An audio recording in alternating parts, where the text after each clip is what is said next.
In 1860, a French naturalist was cutting his way through the Cambodian jungle in search of exotic insects.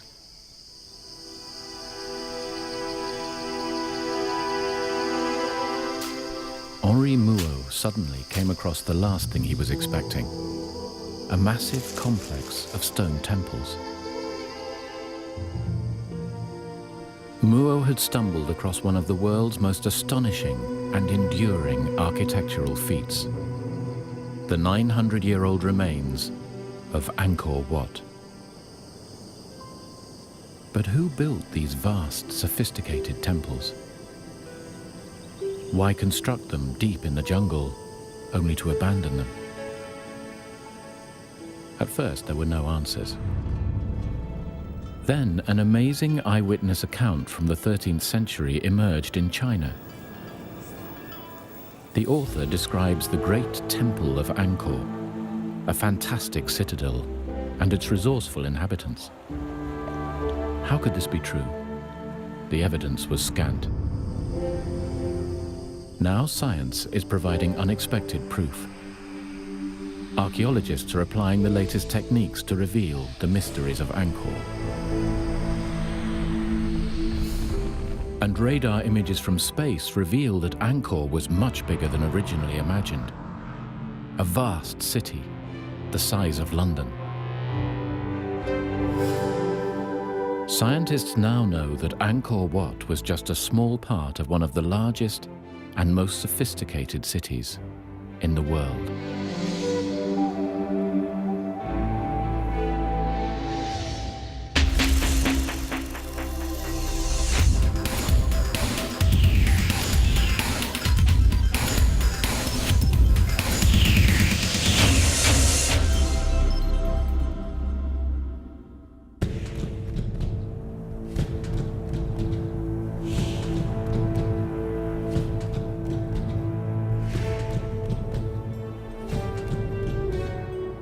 Angkor Wat, one of the world's true enigmas, its size and purpose baffling.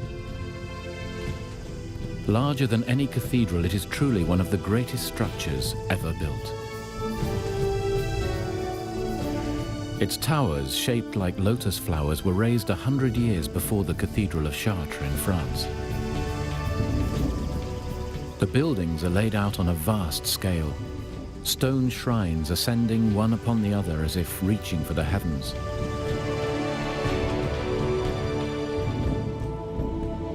Endless corridors are carved with the longest reliefs in the world. The precise construction would be hard to match even with lasers used by modern surveyors. Archaeologist Charles Hyam has studied all aspects of Angkor and its inhabitants, the Khmer. Professor Hyam has been crucial to understanding the extraordinary history of this ancient culture. We are standing in the middle of the world's largest religious monument. It's absolutely gigantic. It stretches on and on. Angkor Wat was the temple mausoleum of one of Angkor's greatest kings, King Suryavarman II, the Sun King. And when he died, his ashes would have been placed under the heart of the central lotus tower behind me.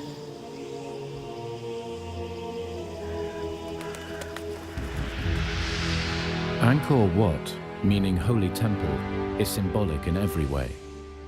Its vast square moat represents the oceans around Mount Meru, legendary home of the Hindu gods.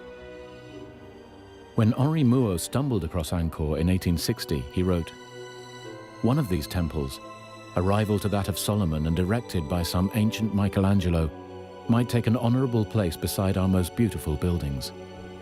It is grander than anything left to us by Greece or Rome." The Frenchman suspected that the temples belonged to a huge and sophisticated civilization, but he had no evidence. Angkor Wat lies in the northwest floodplains of Cambodia, just above the Great Lake.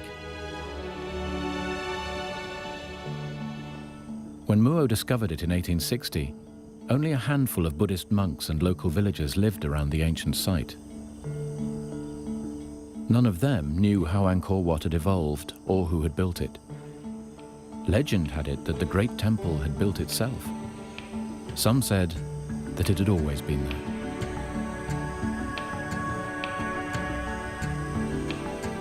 In Europe, the publication of Muo's journal created a sensation. Soon, a stream of explorers, photographers, and archaeologists traveled east, keen to uncover the mysteries of this vanished world. But Henri Muo's part in this puzzle came to a sudden end. Bitten by a poisonous insect, he died in the jungle a year after discovering the incredible site.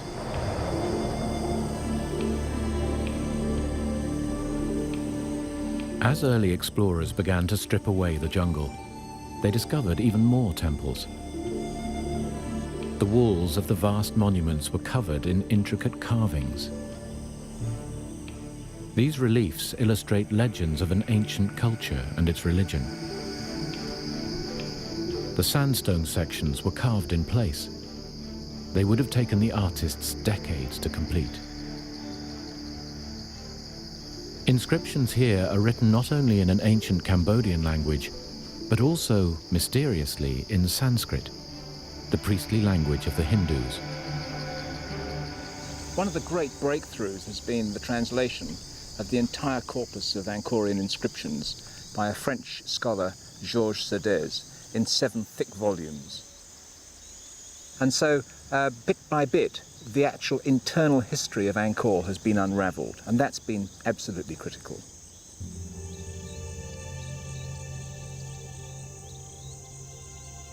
To the code breakers, they disclosed that for 6 centuries Angkor had been the capital of the Khmer, the indigenous people of Cambodia. Between the 9th and 15th centuries AD, a total of 38 kings ruled their empire from Angkor. Its borders reached from southern Vietnam to Laos, and from the Mekong River to eastern Burma. But whose grand vision was this great city? And why was it built in the middle of the jungle? The deciphering continued. Then an astonishing discovery was made. A junior Chinese official on a diplomatic mission visited Angkor in the summer of 1296 AD.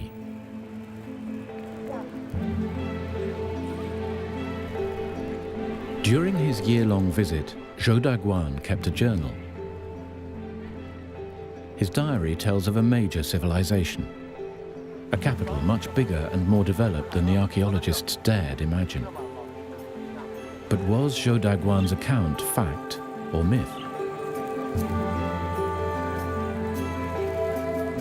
Archaeologists searched for proof of the existence of the city Zhou described. As they pieced together this gigantic puzzle, the full story began to emerge.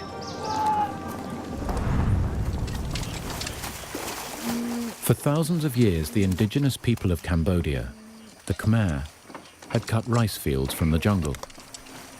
These farmers were a largely self-contained and peaceful race. But from the 1st century AD, small feuding kingdoms developed around the country. In the 8th century, a great leader emerged. To find a site for a brand new sacred capital, he abandoned his home city in the eastern part of Cambodia and ordered all his subjects to cross the Mekong River in a great march west.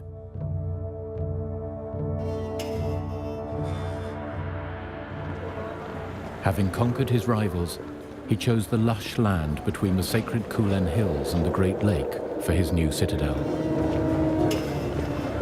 In 802 AD, he had himself crowned Jayavarman, the supreme world emperor, king of kings. Jayavarman's charisma won the people over. He came not only to rule by divine consent, but to be worshipped as a god himself. At a stroke, this great and charismatic leader changed the course of Cambodian history. Over the next 500 years, Jayavarman's descendants, living gods, succeeded him to reign in Angkor. Each king had his own monument built to his glory, destined to become his mausoleum. Since the 2nd century AD, the Khmers had practiced Hinduism, Each of the royal temples is modelled on the 5 peaks of Mount Meru, the home of the Indian gods. For their builders, the shrines were a celebration of religion, art, science, and power. Throughout the first half of the 20th century, Cambodia was part of France's colonial empire. It was they who led the way in piecing Angkor together. When they arrived and took colonial control of this part of the world, the place was an absolute shambles. I mean, there were stones just lying around everywhere. It was nothing like what you see today. And so they dedicated vast amount of energy and effort into the reconstruction of the temples. In the 1960s, the eminent archaeologist Bernard-Philippe Grolier made this comparison of Angkor. Imagine that within the city limits of Paris, you found thrown together Versailles, the Place de la Concorde, and the Louvre. Surrounding these, the cathedrals of Notre Dame, Chartres, and Rheims, flanked by all the churches built in Paris before the 19th century.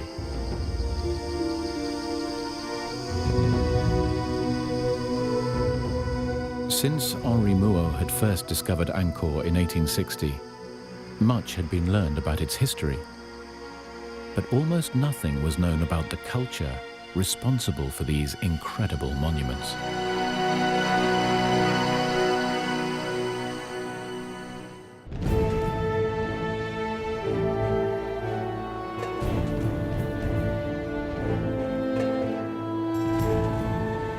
The largest religious monument in the world, the City of the Gods, Angkor Wat in the heart of Cambodia. But is this astonishing temple only the visible tip of a greater unseen mystery? 700 years ago, a junior Chinese official visited Angkor on a diplomatic mission. During his 11-month stay with a Cambodian family, he recorded many aspects of life in Angkor. But Zhou Daguan's account contains several flights of fancy. For instance, he describes the great temple of Angkor Wat as having been built in a single day by a legendary Chinese architect. He was also openly judgmental, referring to his hosts as barbarians. Archaeologists have taken his writings with a pinch of salt. You've always got to think of it as being seen through the eyes of an educated Chinese, for whom anyone beyond the empire was, by definition, a barbarian. And in reading what he has to say, one has to be, certainly on occasion, judicious in realizing that the prejudices were there. For 100 years, French archaeologists were too busy restoring the temples to pay the journal much attention, so it was largely ignored.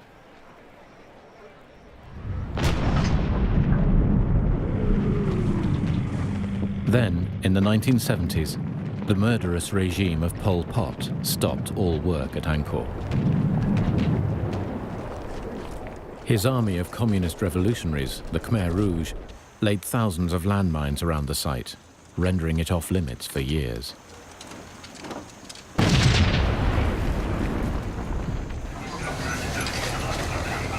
Now at last, stability has returned to Cambodia, and work on the temples has resumed.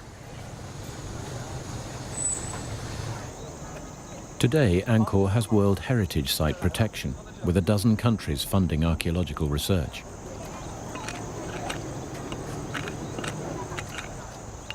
With much of the major restoration work complete, the focus has shifted away from the temples at the center and onto the outlying pieces of the puzzle.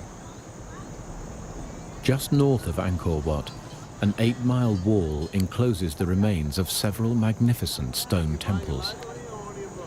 Explorer Henri Mouot suspected in 1860 that this was once the Khmer's great capital of Angkor Thom, the holy city. The perfectly square wall, like Angkor Wat, is surrounded by a moat and covers an area the size of Manhattan Island. At its center is the Bayon Temple. In his journal from 1296, Zhou Daguan describes a busy city teeming with life. Archaeologists are now looking for evidence that this is the great metropolis he was describing. But any evidence has all but vanished under dense forest.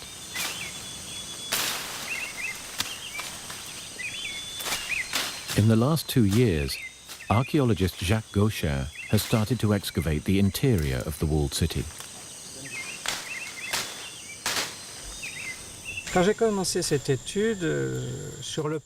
When I started this study, we knew almost nothing because everything was covered in forest.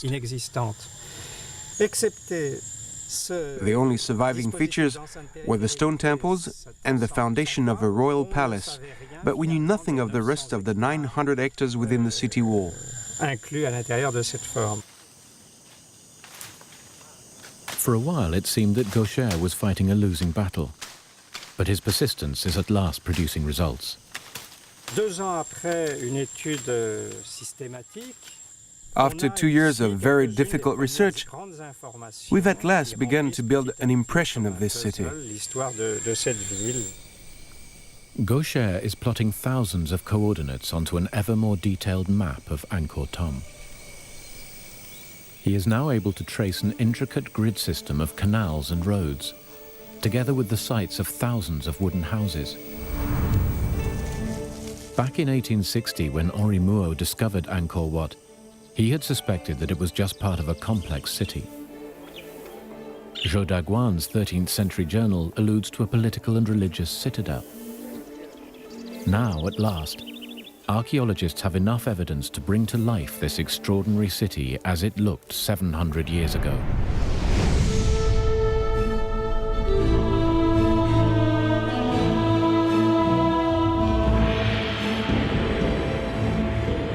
Angkor was a capital far bigger and far in advance of any European city of the time.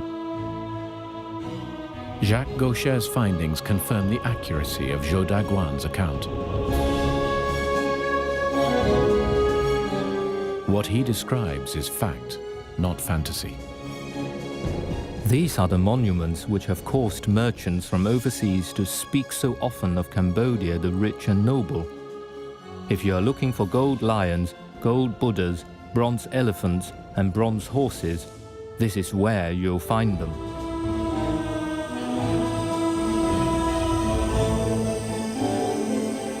From the inscriptions, archaeologists know that Angkor Thom, the holy city, was built nearly a century before Zhou arrived by the Khmer's greatest monarch. Jayavarman VII ruled over Cambodia between 1181 and 1219. Known as the Great Builder King, he expanded the empire further than any other Khmer ruler. Within the city walls, the king built a palace befitting his mighty empire. The royal palace stands to the north of the Golden Tower. Lintels and columns, all decorated with carved and painted Buddhas, are immense.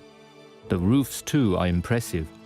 Long colonnades and open corridors stretch away, interlaced in harmonious relation. Jacques Gaucher's excavations at the royal palace confirm Zhou's account.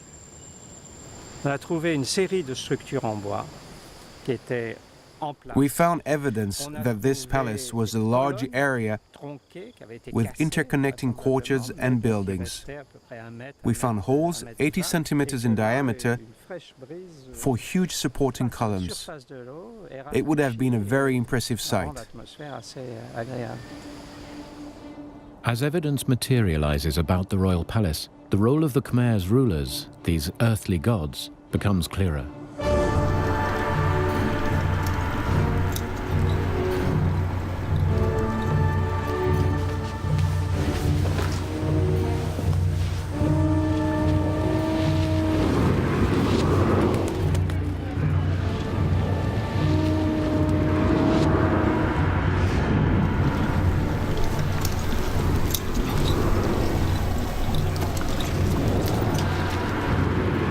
During his stay, Zhou Daguan had several audiences with the ruling king.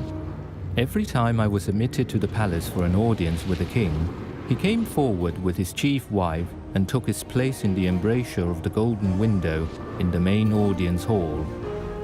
Zhou himself came from a culture with a ruler elevated to godhood.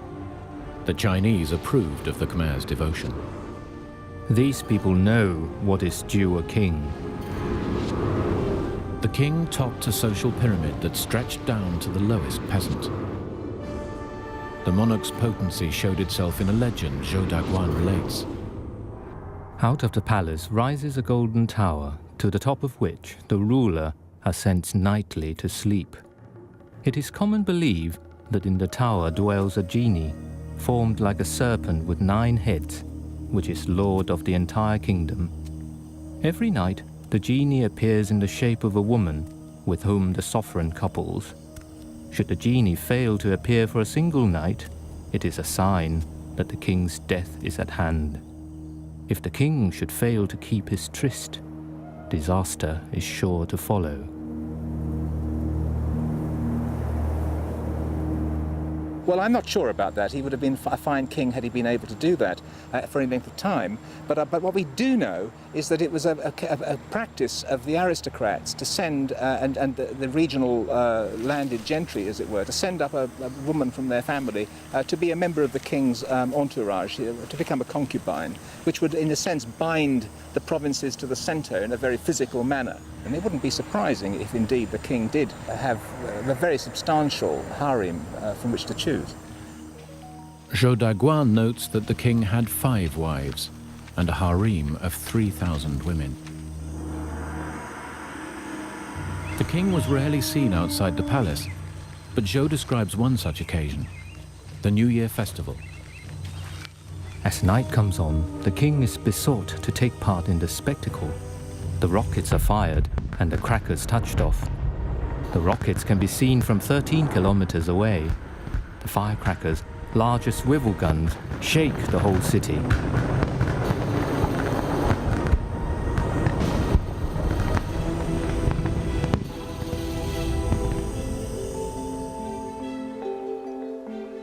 Below the king was an army of bureaucrats graded by rank, as Zhou describes. In this country, there is a hierarchy of ministers, generals, astronomers, and other functionaries. Beneath these come all sorts of small employees, differing only in name from our own. These would all have been descendants of families honored by the original Jayavarman, who had founded Angkor 500 years earlier. What is not clear from Zhou's writings is how many people lived in Angkor. Sanskrit inscriptions in temples such as Ta Prohm offer valuable clues.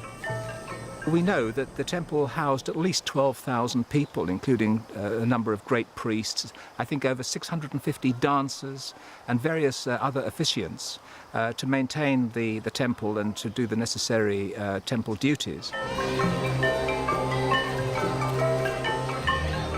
If 12,000 people served a single temple, what was the overall population?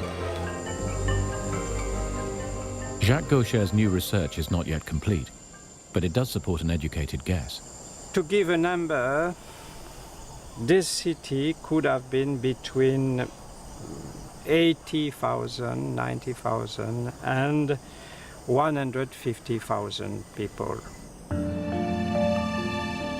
In the same period, the population of London totaled no more than 30,000. So, discoveries are confirming that what Henri Mouot suspected and Zhou Daguan alleges is correct. Angkor Thom was indeed a large, well-structured city with a huge population. Now suspicions are aroused that the jungle conceals an altogether bigger surprise. A metropolis so vast that its full extent can only be detected from space.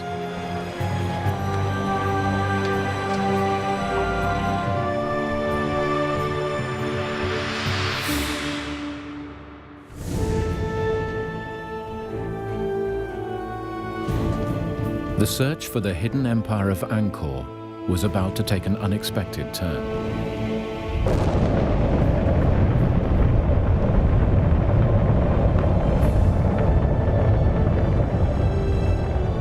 In 1994, archaeologists persuaded NASA to undertake a unique task.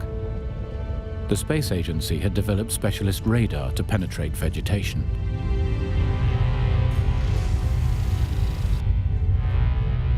Their challenge was to probe the area of Angkor in Cambodia as the Space Shuttle Endeavour passed over Southeast Asia. The resulting images cover an area 100 kilometers long and 10 kilometers wide. For the first time, scientists have an accurate impression of the wider city's infrastructure 1,000 years ago. Covering an area the size of London, this rural metropolis was immense. For archaeologist Elizabeth Moore, this is a major breakthrough. Up into this central statue. I'm sure they had the skill to do it, don't you? It is revolutionizing understanding of the size of the kingdom. Forced water up. And at first people said, well, you won't find anything new at Angkor, but we have. And what the radar has shown us is just how all the regions contributed to what then became the central zone of Angkor. The radar pictures also reveal previously unknown temples all over the Angkorian basin, as well as an intricate network of roads and canals, all leading to the walled city. Evident for the first time is the grid plan of this once great metropolis. When you start looking at the radar imagery and you see the sophistication with which they were able to control and alter their terrain, I've never seen a culture like it elsewhere in Southeast Asia in terms of manipulating the landscape, of using it to their benefit. Now, the challenge for archaeologists was to work out at ground level what had been photographed from space. Archaeologist Christophe Potier is using the images as a route map to trace the layout of ancient Angkor.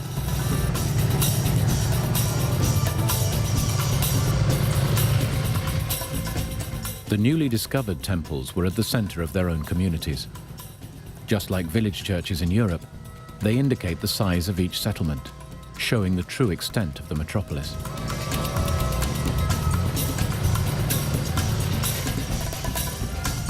Today, Potier and his Cambodian assistant, Sin Chenda, attempt to locate a number of previously unrecorded ruins outside the walled city of Angkor Thom.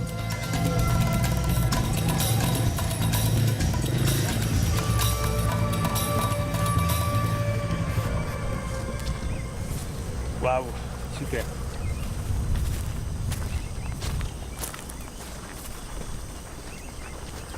it's a quite nice one.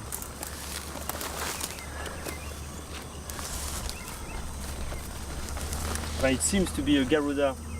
You can see very clearly the Garuda with his wings is like an eagle, and quite interesting. Unfortunately, it has been badly damaged, but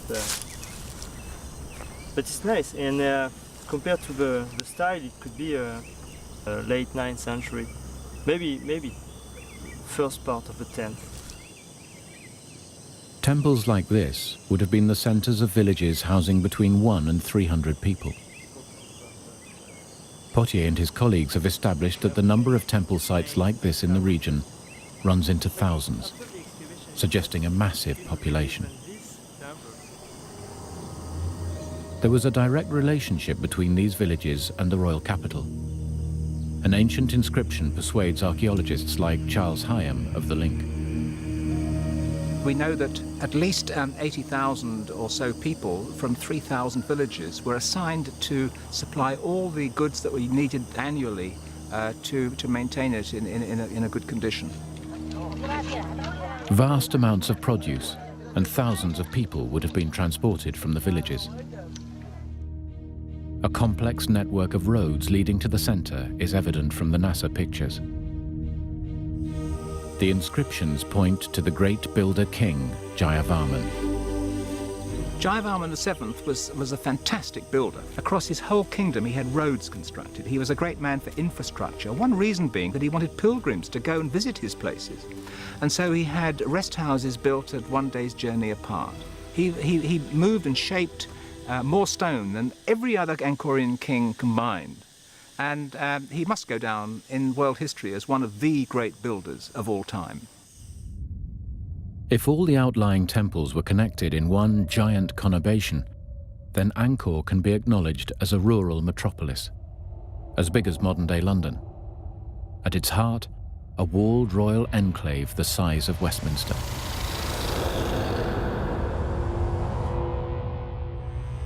There are hundreds, let's say thousands of that kind of small sanctuaries spread all around the area of Angkor, but the large area of Angkor. And it's that show, obviously, when there was village everywhere, almost everywhere. Early research suggests that this metropolis could have had a population of 1 million people.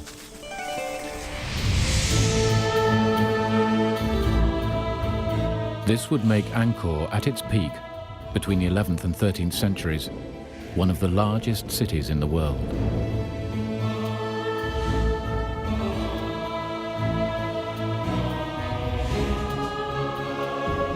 The indigenous Cambodians, the Khmer, were powerful and successful. They managed to build one of the most extraordinary cities in history in one of the world's most hostile climates. But how was such a large population able to survive and prosper in the heart of an inhospitable jungle?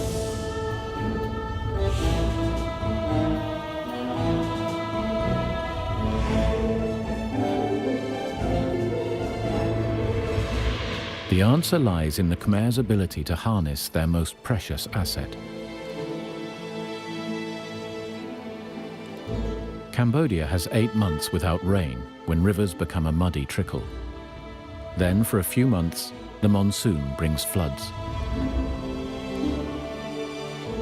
For this reason, Angkor is built close to the Great Lake, which swells to 4 times its size in the rainy season.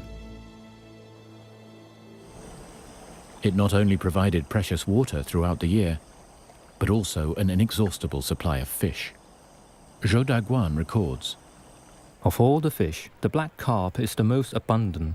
Next in number, the tench and freshwater congers. The prawns of Chanan weigh as much as half a kilo apiece. Crocodiles there are as large as boats.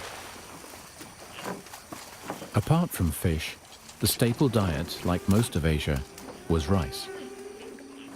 Paddy fields need a plentiful supply of water to ensure a healthy crop. When the founding ruler Jayavarman arrived at Angkor, there were already peasant farmers cultivating ancient rice fields. But from the 9th to the 13th centuries, successive god kings ordered thousands more acres of jungle to be cleared for rice production. Water had to be cleverly harnessed to irrigate the new fields. If the system failed, the very survival of the kingdom would be at stake. Well-maintained canals were also crucial to Angkor. Every day, tons of heavy stones for the construction of temples would be transported by canal from the Kulen Hills, 50 kilometers away. Planning expert Jacques Gaucher believes the success of Angkor is due to the elaborate system of interconnecting waterways. You have tanks or ponds which are dug to keep also this water, and you have some canalization. This royal palace is full of small canalization. The city is full of channels, and the outside, the territory, is also full of big channels. These systems, which are at different level of scale, they must have been connected to each other. It was the Khmer's ability to harness water that made them unique. While the Dutch were experimenting with their first canals, the Khmer were already past masters. The most recent excavation by Jacques Gaucher reveals the complexity of Khmer water management within the royal city. His surveys have uncovered 2 huge reservoirs, each measuring 300 meters long and 20 meters wide. A major road intersected them. Water needed to flow around the city. What Gaucher wanted to know was how the road could be used while water still flowed from one reservoir to the other. So he began to dig.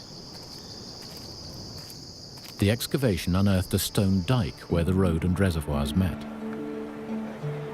It also shows that the reservoirs were built on slightly different levels. Beneath the surface of the road, narrow channels in the dike allow water to filter from the upper reservoir into the lower. But the arrangement may have been too finely balanced.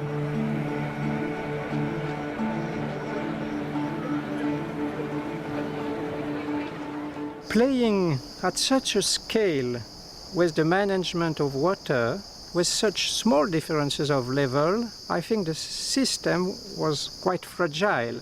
And if there were any variability in the environment or in the maintenance of the city for social problems or political ones, I think the precision, I mean the ultra sophistication can have been a weakness in the system in a way.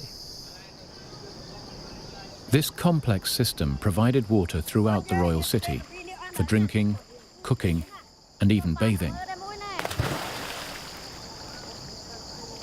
Cambodia is an excessively hot country, and it is impossible to get through the day without bathing several times. There are no bathhouses, no basins. However, every family has a pond, or several families have one in common. Men and women go naked into this pond. The construction of extensive water systems and great stone temples in the jungle demanded colossal manpower. Why would the Khmer be prepared to devote so much of their year toiling in the king's name? Why was it that the peasantry out there in the fields contributed so much labour, willingly it seems, to the maintenance of the centre? And the answer may well be that they really believed that the king was a god and they were working in the service of the deity, and this kept them going. Oh, I think without a doubt, I fully agree with you. You couldn't have built the city of Angkor without that kind of firm belief.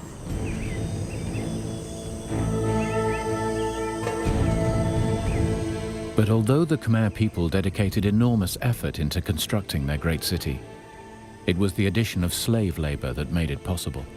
Zhou describes these unfortunates. Wild men from the hills can be bought to serve as slaves. Families of wealth may own more than 100. Those of lesser means content themselves with 10 or 20. Only the very poor have none. We know, too, again from the inscriptions, that some of them had a very raw deal. There was one who tried to escape from the land in which he was born and was assigned, and they found him and they brought him back and they gouged his eyes out and cut off his ears. Punishment was severe for all subjects of Angkor, noted the Chinese diplomat. In very serious cases, a ditch is dug outside the city. The criminal is dropped into it. Earth and stones are heaped on top until he is buried alive. Lesser crimes are dealt with by cutting off feet or hands, or by amputating the nose. The economy of Angkor was based on international trade. The Khmers produced food for their swelling population, but there was a surplus for trade with neighboring states. They wove fine cloth, cast huge bronze statues, and exported ivory, kingfisher feathers, beeswax, and scented wood. Their main trading partner was China. The reliefs of the Bayonne reveal a Chinese trade junk coming across the waters of the Great Lake just south of Angkor. And we know that there was indeed a great deal of trade going on because of the more recent archaeological research that has been excavating in the royal palace, and there they've been unearthing a considerable quantity of Chinese ceramics.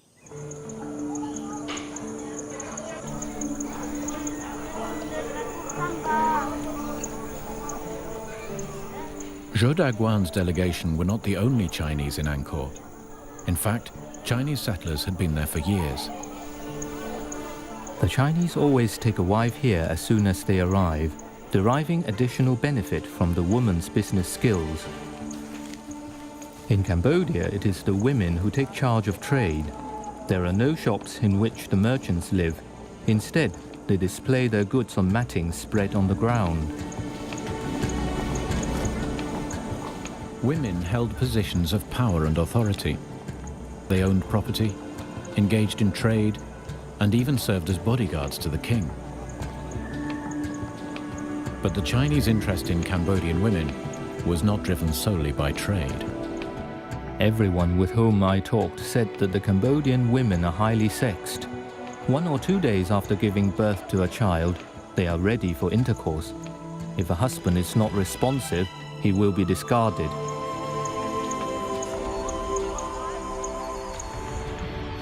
By the end of the 13th century, Angkor was at its peak.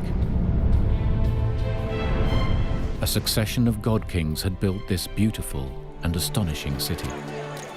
A sophisticated water system made the city work, fed its people, and created wealth.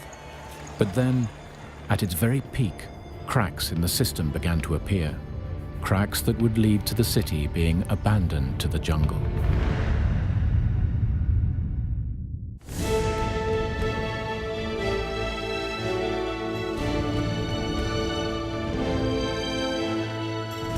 It took nearly 500 years for Angkor to grow to the vast city that the Chinese diplomat Zhou Daguan described in 1296.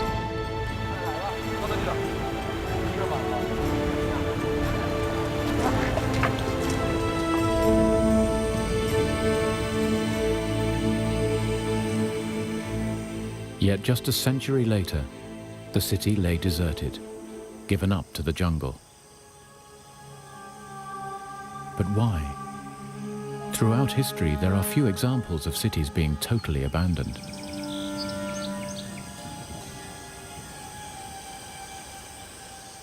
One key factor is known. Throughout Angkor's history, the Khmer had waged war with their neighbors.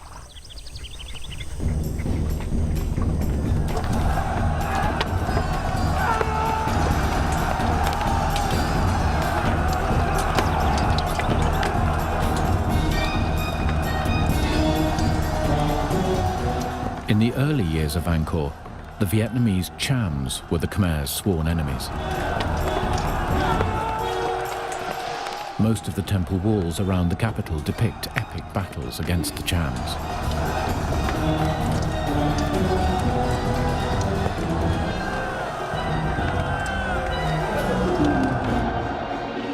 But by the time of Zhou Daguan's visit, the main threat came from the emerging Thai kingdom of Siam as it expanded into Cambodia.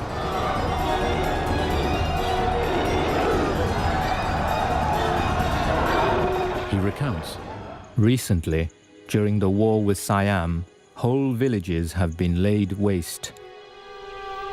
in the diplomat's eyes, the Khmer army was ill-prepared for war. Soldiers move about unclothed and barefoot. In the right hand is carried a lance, in the left a shield. They have no bows, no missiles, no breastplates, and no helmets. Generally speaking, these people have neither discipline nor strategy.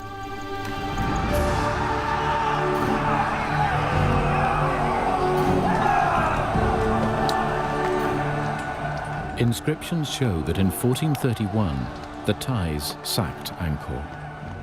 They looted everything possible, enslaving much of the population, including the king's entire harem, and carried them off to Thailand.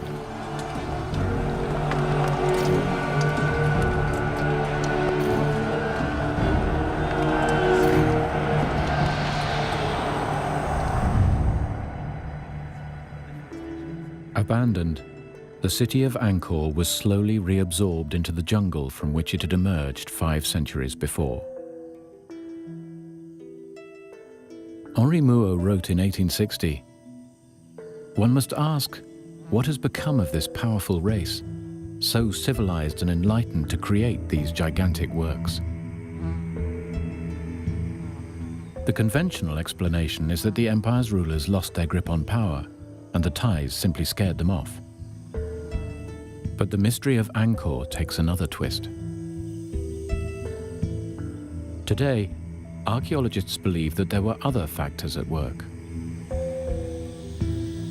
Charles Hyam points to the great builder king, Jayavarman VII. Perhaps because of the excesses of Jayavarman VII, who clearly was a builder with a frenzy of activity. And he may well, it's said, and it might be true, that he exhausted the resources of the state, and it went into a decline. Jayavarman VII was the first Buddhist king after several hundred years of Hindu worship. This more compassionate religion may have given the Khmer cause to reflect on the excesses of their kings. And I wonder whether, in fact, the slow decline that may well have set in was the result of a lack of belief out in the fields there that the king was, in fact, a deity, and that this vital link between the two began to fray.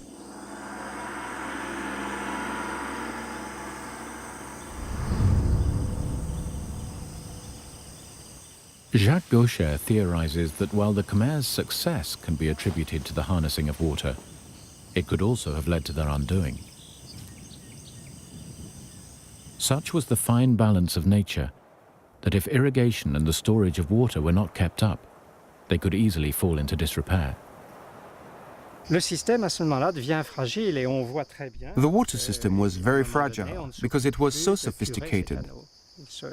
And the problem is, if it's not well maintained, it could easily become blocked by sediment.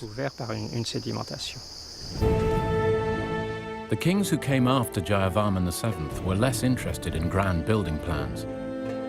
It's also possible they stopped maintaining the intricate water system.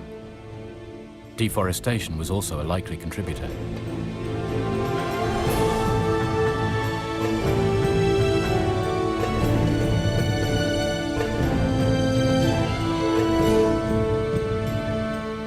So much jungle had been cut back for rice growing that undoubtedly the rivers and canals would have silted up, which in turn would have led to an ecological disaster for the Khmer.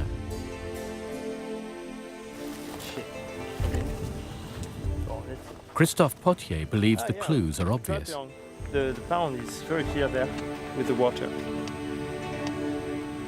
At the end of Angkor, it's pieces of the forest should have been very, very rare. So deforestation is not a new problem. It's an old one.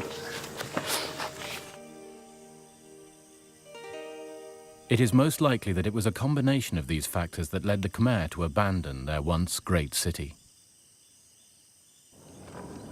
What remained of the Khmer court re-established itself on the banks of the Mekong, near Cambodia's present-day capital of Phnom Penh.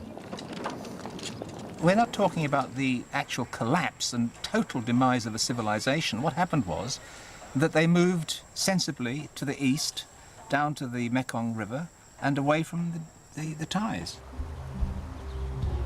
Now completely Buddhist, renouncing material wealth, the Khmer would never again embrace the lofty heights they had in Angkor.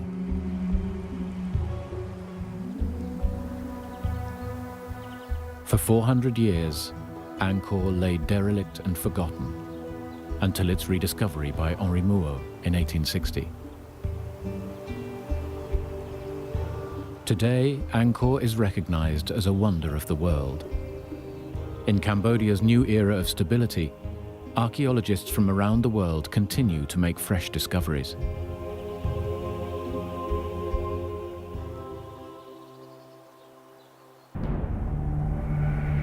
At last, a world lost to the jungle is re-emerging. A major metropolis that for over half a millennium dominated a thriving empire. One of the greatest cities the world has ever known.